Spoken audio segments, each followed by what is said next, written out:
This is Shaco, one of the most infuriating characters in League of Legends. This is a champion with literally no lore and a very outdated model. But what is it that drives players to play this champion? Well, as a League brain analyst with no formal education, I'm here to answer that question for you. Welcome to the study of the Shaco player's brain.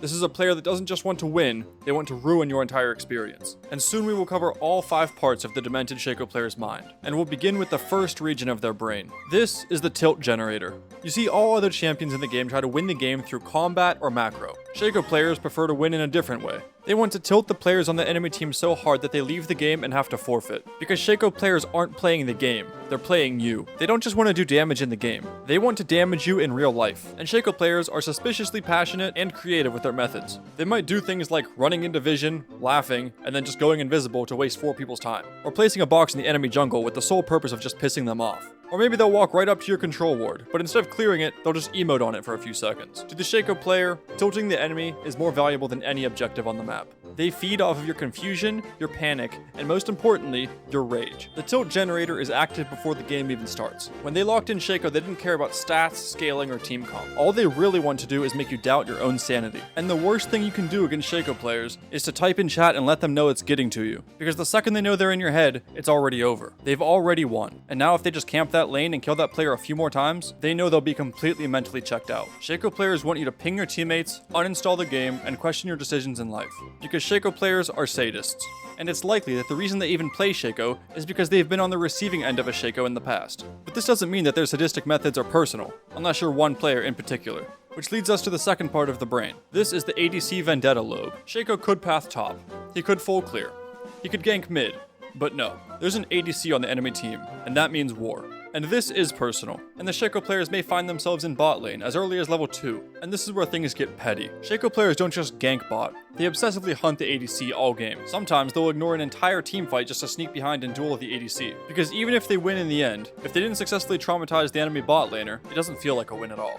Even if their top laner is 0-6 and the mid laner keeps pinging them, Shaco players will still forget about them and go bot lane to kill the ADC one more time. Because as we mentioned in the first part of the brain, Shaco players revel in chaos and disorder, even at the expense of their own teammates. But the one suffering most will always be the enemy ADC. Because even later into the game when Shaco can't carry teamfights as hard, what he can still do is kill the ADC one more time for good measure. This is a cruel form of torture that only Shaco players understand. But this isn't about macro, and it's not about dragons. It's simply the ADC vendetta lobe in action. And now we'll explore the third part of their brain.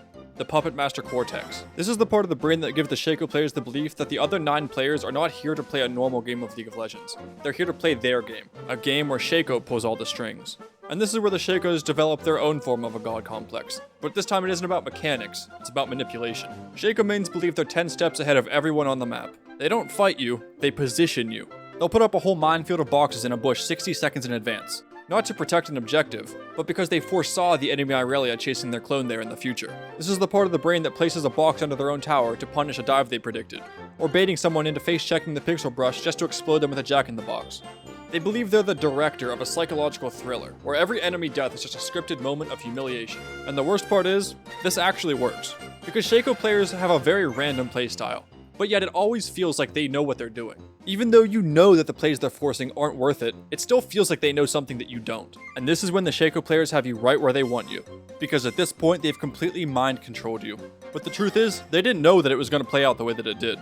They can't force you to chase them, and they didn't know that you would step on the box right when you did.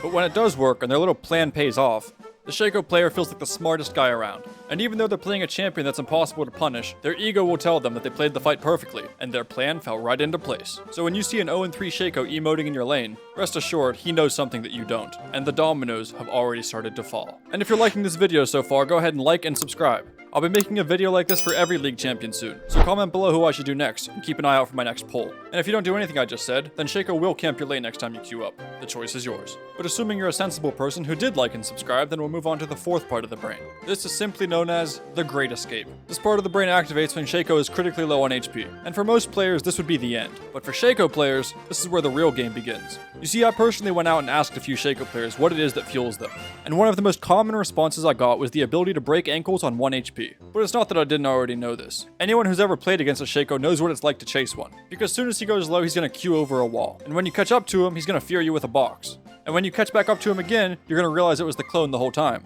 At this point, you might get discouraged and give up on chasing the Shaco. But this will make the Shaco player sad. So they're going to come back so you'll keep chasing them. Because Shaco players aren't actually running. Because even if they do die, they're loving this game of cat and mouse. The question is, who is the cat and who is the mouse?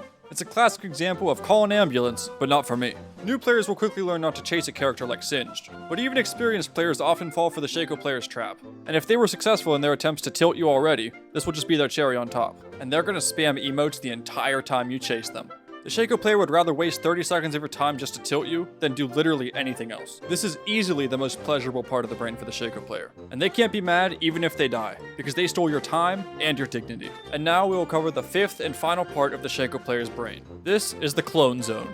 You see there's one real Shaco and there's one fake Shaco, and they are both equally annoying. But the Shaco players rehearse how to make you believe in the clone. Because when everyone starts the game against Shaco, they're always going to fall for the clone. But right when you think you understand how to predict which one is real, that's when the Shaco players get really creative. You see, you would expect them to bait the clone, and to throw it into harm's way so it explodes while the real Shaco runs to safety. But that would be too simple. So the Shaco players develop this part of the brain. In order for enemies to believe in the clone, they have to become the clone. They have to think as the clone and move as the clone. And sometimes that includes making their real body stand still just to sell it. Or other times they'll just make it extremely obvious and send the clone right towards you, because they know you either have to kill it or let it keep hitting you. There's no real limit to the drama this can create, because once Shaco players are confident enough in their ability to sell it, it no longer matters if the enemy team finds out which one is the real one, because it's still a win as long as the Shaco player made them hesitate. If they've manipulated you to the point where you have to second guess anything, then the Shaco player is going to run with that. Because as we mentioned, they picked this character solely to cause chaos. So naturally their ultimate ability is just their grand finale to their performance. And there you have it. 5 parts of the brain all based around the Shaco player's mentality, which is simply to induce as much chaos, anger, and anxiety to the enemy team as possible. Traumatizing people and making them suffer is their greatest motivation. And they won't just steal your LP, they'll steal your will to live. And this concludes today's study on the psychology of every Shaco player. May your ADC never step near a bush again. Subscribe for more knowledge.